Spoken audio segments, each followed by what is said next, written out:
Assalamualaikum warahmatullahi wabarakatuh. Izin perkenalkan diri, nama saya Ibnu Yusuf. Saya salah satu mahasiswa dari Setit Al Khairiyah Citangkil yang ada di Cilegon. Di saat ini saya sedang menempuh di semester 6, sedang melakukan ujian tengah semester dari MK Metodologi Penelitian Pendidikan, yaitu dosen pengampu Dr. Andes Haji Ahmad Juehen, MPD, yang saya hormati. Izin Bapak untuk mengerjakan tugas mengenai ujian tengah semester. Saat ini saya ingin membuat video tentang ujian tengah semester yang sudah di share mengenai soalnya. Yaitu yang pertama, jelaskan perbedaan tentang penelitian induktif dan deduktif. Nah, kalau dari segi penelitian induktif itu sendiri, yaitu yang diawali perbedaannya itu yang diawali dari sebuah observasi, didahului dari observasi, lalu didukung dengan pola yang ada dan berakhir pada sebuah hipotesis atau teori. Itu dari segi penelitian induktif. Nah, kalau deduktifnya gimana? Kalau deduktifnya itu kebalikannya dari penelitian induktif. Nah, kalau induktif tadi dari mengandalkan pola atau tren yang ada, sedangkan deduktif itu sebalikannya, itu mengandalkan dari segi fakta atau peraturan yang berlaku, kayak semacam teorinya Galileo, hukum benda jatuh kayak gitu. Nah, selain itu dari segi pendekatan, perbedaannya itu kalau metode pendekatannya itu dari segi pengumpulan datanya, penelitian induktif dan deduktif juga memiliki perbedaan dalam tujuan. Nah, fungsinya juga sama, fungsinya juga beda. Terus kalau penelitian induktif memiliki tujuan untuk membuat konstruk pengetahuan yang bermakna. Nah, sedangkan penelitian deduktif itu sendiri memiliki tujuan untuk menguji teori yang atau hipotesis yang sudah ada. Untuk penelitian analisis itu sendiri, pelaksanaan kebijakannya, pendekatan yang lebih tepat adalah penelitian deduktif. Nah, pertanyaan yang tadi itu untuk penelitian analisis pelaksanaan kebijakan, pendekatan mana yang lebih tepat? Nah, di sini pendekatan yang lebih tepat yaitu penelitian deduktif. Kenapa? Karena penelitian deduktif itu memiliki tujuan untuk menguji teori atau hipotesis yang sudah ada. Tentunya sesuai dengan tujuan analisis kebijakan yang berhubungan dengan teori atau hipotesis yang sudah diterima. Nah, penelitian deduktif juga tepat untuk penelitian analisis pelaksanaan kebijakan karena kenapa? Tujuan dan metode pengumpulan datanya yang sesuai dengan tujuan analisis pelaksanaan kebijakan itu sendiri. Kemudian untuk soal yang kedua, apa sih perbedaan dan persamaan antara penelitian kualitatif dan kuantitatif?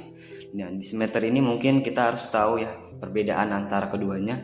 Nah, ya pertama perbedaannya, mengenai perbedaan secara singkat aja, metode penelitian kuantitatif itu sendiri lebih berfokus pada sebuah angka atau angket ya, kalau kita kenal dengan instrumen atau alat-alat ukur tertentu. Nah, sedangkan penelitian kualitatif itu sendiri bertujuan untuk menjabarkan atau menganalisis secara naratif gitu. Nah, persamaannya mana? Persamaan metode kualitatif dan kuantitatif itu gimana? Nah, menurut keduanya yaitu metode, baik dari segi metode kualitatif atau kuanti, itu merupakan sebuah metode yang digunakan untuk kita membuat karya ilmiah. Kemudian sama-sama memiliki objek dan subjek. Nah, dari segi teknik penelitiannya juga baik dari kuanti atau kuali, walaupun yang berbeda itu tetap semuanya bertujuan sama. Walaupun teknik penelitiannya agak beda, walaupun ada bedanya, tapi semuanya tujuannya sama. Untuk apa? Untuk kita mencari informasi yang dapat digunakan oleh peneliti itu sendiri. Nah, jadi kesimpulannya, penelitian kuali atau kuanti itu sendiri memiliki perbedaan dan persamaan. Nah, perbedaannya itu dari dalam pendekatan, jenis, teknik pengumpulan datanya atau tujuannya atau hasil implementasinya. Nah, persamaannya itu dari segi metode penelitiannya sama-sama digunakan untuk membuat karya ilmiah. Tujuan umumnya secara umum dan teknik penelitiannya juga mungkin sama. Soal yang ketiga mengenai pengertian dan contoh pendekatan grounded riset dan studi perpustakaan. Nah, yang pertama grounded riset adalah yaitu sebuah metode penelitian kualitatif, ya, bagian dari kualitatif yang mendasarkan diri pada fakta atau penggunaan analisa. Nah, perbandingan untuk menetapkan konsep-konsep atau pembuktian teori dan mengembangkan teori itu. Dalam artian metodologi yang umum untuk mengembangkan suatu teori dengan melakukan wawancara yang mendalam, dan juga pengalaman dari si subjek itu sendiri, subjek penelitian. Nah, contoh pendekatan grounded riset itu misalkan dari segi penelitian itu tentang referensi konsumen terhadap makanan cepat saji yang ada di Kota Cilegon khususnya misalkan. Nah, hasil penelitiannya ini nanti akan memberikan manfaat bagi pelaku industri makanan cepat saji. Nah, dan juga untuk meningkatkan kualitas layanannya. Nah, kalau dari segi studi kepustakaan itu penelitian yang mengumpulkan dan menganalisis informasi yang terkumpul kayak semacam misalkan dari sumber yang misalkan buku, baik itu jurnal, e-book, atau dokumen yang lainnya. Nah, studi kepustakaan itu bertujuan untuk mengetahui informasi yang baik untuk memberikan arahan dalam dalam mengambil sebuah keputusan atau kebijakan manajemen. Nah, untuk contoh sendiri dari studi kepustakaan itu kita misalkan tentang penelitian sistem informasi, manajemen, pengelolaan, dan data inventaris dan dari kelurahan. Misalkan sistem informasi, manajemen, pengolahan, data inventaris di sebuah kelurahan, misalkan dengan menggunakan pendekatan misalkan metode grounded yang tadi untuk mengetahui informasi yang baik untuk memberikan arahan yang baik juga. Gitu. Lanjut ke soal yang terakhir, itu tentang bagaimana langkah-langkah pendekatan hermeneutika serta tuliskan contoh judul skripsi dari pendekatan hermeneutika. Kalau kita ketahui, pendekatan hermeneutika itu adalah sebuah pendekatan penelitian ya, yang mengumpulkan atau menganalisis informasi yang sudah ada, misalkan dari sumber-sumber seperti buku, jurnal, atau dokumen-dokumen lainnya. Nah, mungkin yang langkah-langkah yang awal yang kita lakukan yaitu pengumpulan informasi. Ya, kita harus mengumpulkan informasi sebanyak-banyaknya atau sumber, baik dari buku, jurnal, ataupun dokumen-dokumen lainnya yang kita punya. Kemudian yang kedua, pemeliharaan sumber informasi.